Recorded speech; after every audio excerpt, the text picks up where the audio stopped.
Domestic tourism, domestic tourism now, I'll just take that again, at the coast is slowly becoming a giant in the industry, and stakeholders are banking on local holidaymakers to stay in business. According to the Coast Tourism Association, the region is enjoying 80% of the local market, translating to over 1.3 million visitors in terms of bed occupancy since the beginning of this year.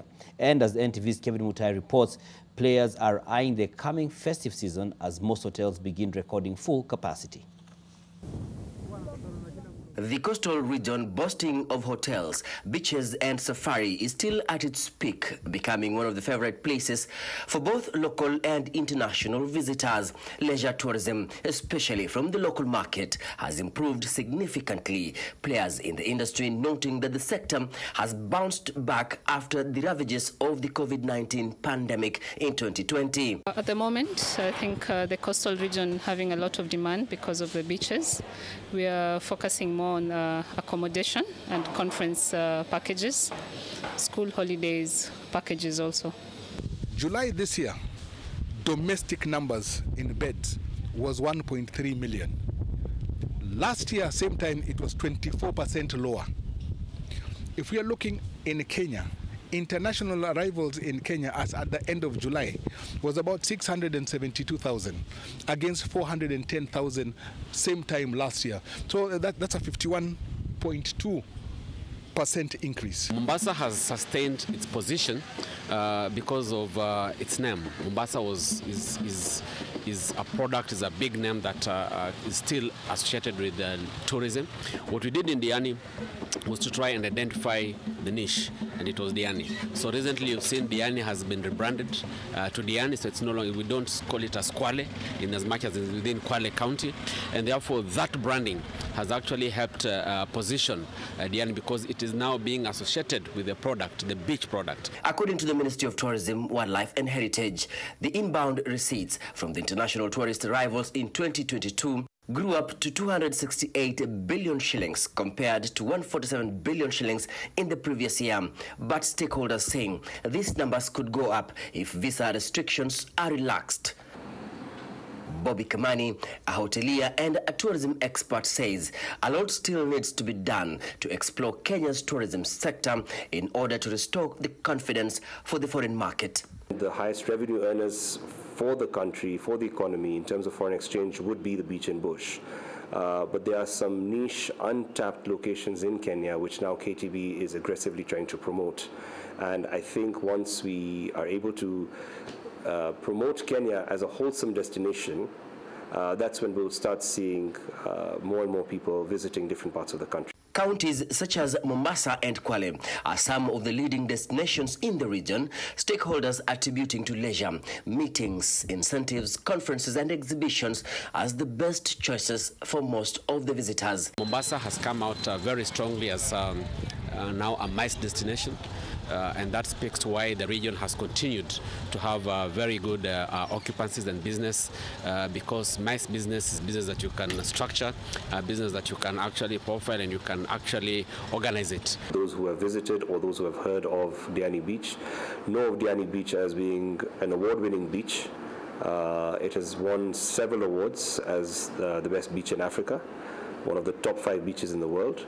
So Diani Beach as a destination has become well known. Accessibility into the region has become a major catalyst for the sector. Airports attracting airlines operating between Nairobi and other foreign countries to the destination.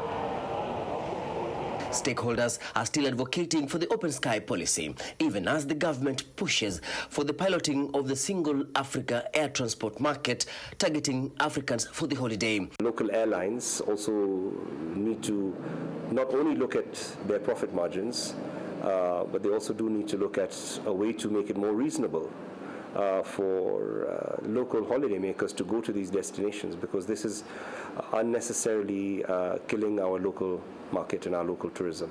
The road network such as Dongo Kundu is also expected to boost the industry, directly linking the two coastal counties of Kwale and Mombasa by addressing the traffic snarl-up at the ferry crossing channel.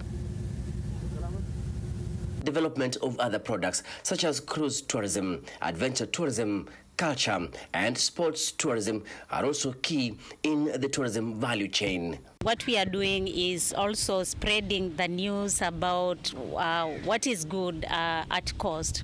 We have the culture, we have the food, we have very beautiful beaches, and we have very many other places where people from upcountry or from abroad can come and experience. With the festivities around the corner, sector players are expressing optimism for the growth of the industry, citing a huge potential in the local market. The coast is full. If you're trying to get bookings now for Diani, you're trying to get bookings for Mombasa, if you're trying to get bookings to selected hotels in Kilifi, you're not going to get that. So that means that period is good. Now holidays have come up, so there's going to be a lot more activities with ease of transport into the coast. The coast region is predominantly a family destination, and therefore we tend to attract families more. We have very good projections for the season beginning now until January when schools open. We saw a rebound in 2022. We've seen a continuation of that rebound in 2023. And we're very optimistic about 2024 because we do see travel going back to pre-pandemic levels. And in fact, I have a feeling, and a very positive feeling, that we're going to see some unprecedented amount of travel internationally into the country, as well as locally into destinations. But still, there are challenges affecting the sector. The biggest complaint that is now coming out is the night entertainment. There isn't enough activities to do at night.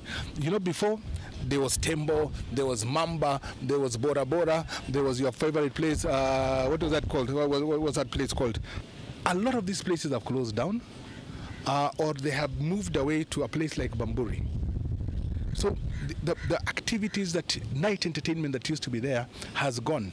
Construction of more housing, especially the Airbnb, are also coming up to meet the rising demand for accommodation at the coast. The sector has provided employment to more than 10,000 people. Kevin Mutai, NTV in Mombasa.